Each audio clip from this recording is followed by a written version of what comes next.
Hello? Hello, Aubrey? Are you there? Ay, hello Douglas. Kamusta ka na? Sorry di ako nakasama sa date natin ha. Si Papa kasi Okay lang, Aubrey. May araw din sa akin yan. Ha?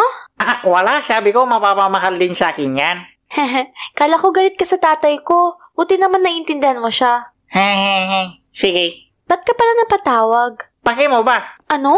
Ay, wala. Sabi ko, namimiss kita. Yee, ang sweet mo naman. Aubrey, may tanong pala ako sa'yo. Ano yon? Anong gusto mo sa isang lalaki? Simula bata ko, fan na talaga ako ng mga sundalo Yung kaya kong protektahan. Ba't ngayon mo lang sinabi sa akin? Hindi naman totally yun ang gusto ko. Fan lang ako nila. Tsaka bata pa ako nun, no? Aubrey, huwag ka na magpaliwanag. Protektahan kita. Douglas, kahit hindi mo nagawin yan. Anong kailangan nyo? Gusto ko lang mong sumali sa pagsusundalo. Anong pangalan mo? Douglas Tumagay, pre. Wala ka sa kanto ha. Huwag pre ang itawag mo sa akin. Okay, bro. Ikaw, anong pangalan mo?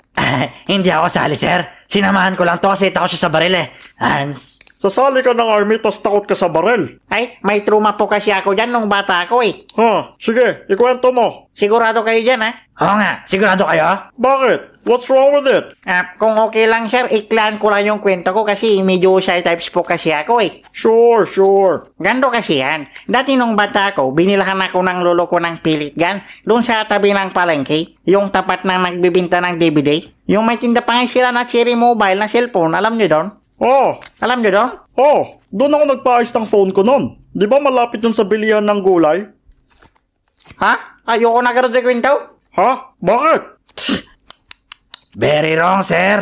Hans. Ba't mo kasi alam? Dapat ako lang yung may alam. Panira kayo sa kwento ko Oo nga, huwag kayong magmagaling. Kwento niya yan Teka. Pakalain kasi kayo masyado Sa'yo na yung pilit gun ko, ikaw na yung may trauma. Teka lang. Ikaw ang unang nagtanong, sinagot ko lang. Ikwento mo na, dali. Wala. Oo nga, Pepal. Hans. Kung ayaw nyo ikwento, edi umalis na kayo. So, ganito nga kasi yung nangyari, pre. Nung naglalaro kami ng mga kababata ko ng pilit gun, aksidente kong natamaan yung isang tropa ko, si Dominic. Kaya pinagalitan ako ng nanay niya. Sabi niya, Douglas, bakit mo naman pinutukan? Oy, Hans. Ano ka ba, JR? Umayos ka nga. Ayun, sabi sa akin, ba't mo naman pinatamaan ng pilit gun si Dominic? Akala ko ba naglalaro kayo? Sabi ko naman, Ante, sino karod gusto niyong tamaan ko? Sabi naman niya, maglaro nga lang kayo parang normal na mga bata. Paluin ko kayo dyan Kaya ayun, pinatamaan ko rin si Ante. Ay, tanggap ka na? Ano? Ay, sorry.